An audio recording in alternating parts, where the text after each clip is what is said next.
बेईमानी का पैसा पेट की एक एक आंत फाड़ कर निकलता है।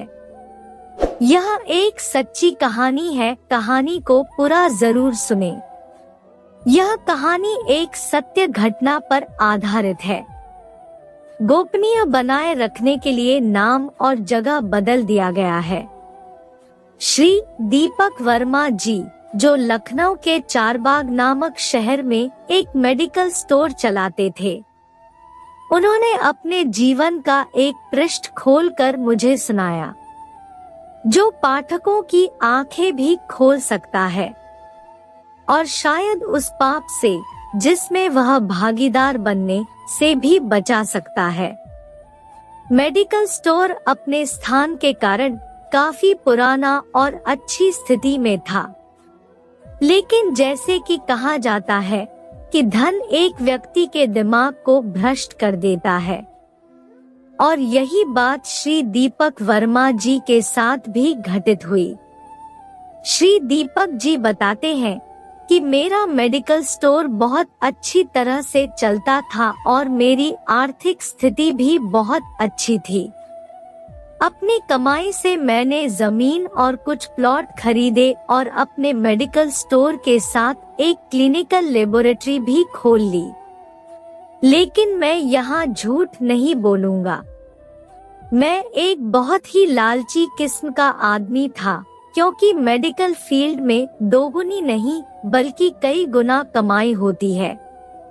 शायद ज्यादातर लोग इस बारे में नहीं जानते होंगे कि मेडिकल प्रोफेशन में 10 रुपए में आने वाली दवा आराम से 40 से 50 रुपए में बिक जाती है।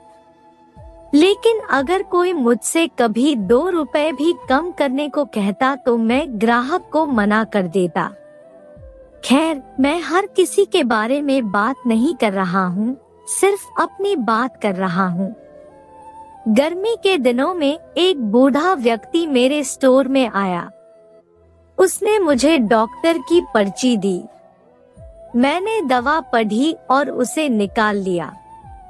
उस दवा का बिल 560 रुपए बन गया। लेकिन बूढ़ा सोच रहा था। उसने अपनी सारी जेब खाली कर दी, लेकिन उसके पास कुल 180 रुपए थे। मैं उस समय बहुत गुस्से में था, क्योंकि मुझे काफी समय लगा उस बूढ़े व्यक्ति की दवा निकालने में और ऊपर से उसके पास पर्याप्त पैसे भी नहीं थे।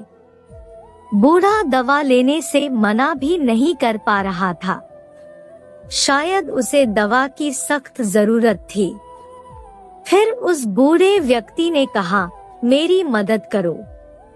मेरे पास कम पैसे हैं और मेरी पत्नी बीमार है।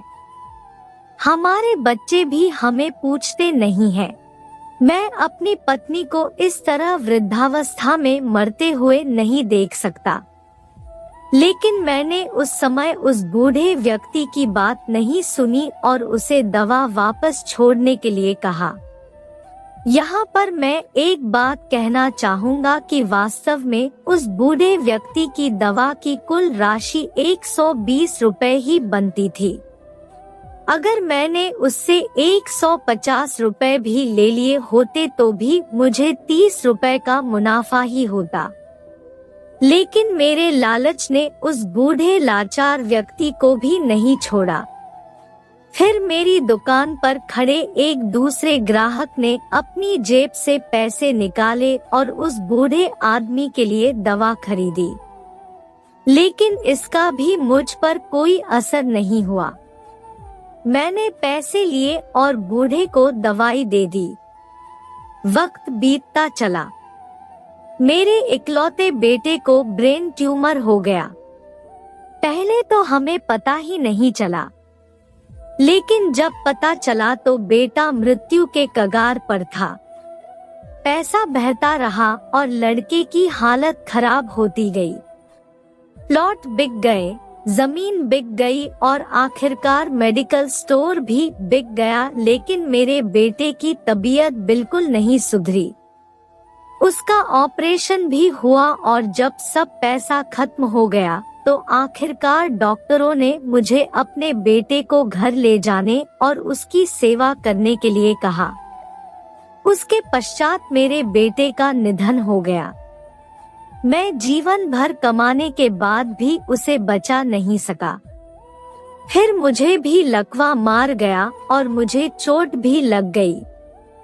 आज जब मेरी दवा आती है तो उन दवाओं पर खर्च किया गया पैसा मुझे बहुत काटता है, क्योंकि मैं उन दवाओं की वास्तविक कीमत को जानता हूँ। एक दिन मैं कुछ दवाई लेने के लिए मेडिकल स्टोर पर गया और 100 रु का इंजेक्शन मुझे 700 रु में दिया गया, लेकिन उस समय मेरी जेब में 500 रुपए ही थे और इंजेक्शन के बिना ही मुझे मेडिकल स्टोर से वापस आना पड़ा। उस समय मुझे उस बूढ़े व्यक्ति की बहुत याद आई और मैं घर चला गया। मैं लोगों से कहना चाहता हूँ कि ठीक है कि हम सभी कमाने के लिए बैठे हैं, क्योंकि हर किसी के पास एक पेट है, लेकिन वैध तरीके से कमाएं, ईमानदारी से कमाएं। गरीब लाचारों को लूट कर कमाई करना अच्छी बात नहीं है, क्योंकि नरक और स्वर्ग केवल इस धरती पर ही है, कहीं और नहीं। और आज मैं नरक भुगत रहा हूँ। पैसा हमेशा मदद नहीं करता। हमेशा ईश्वर के भय से चलो, उसका नियम अटल है, क्योंकि कई बार एक छोटा सा लालच भी हमें बहुत बड़े दुख में धकेल सकता है।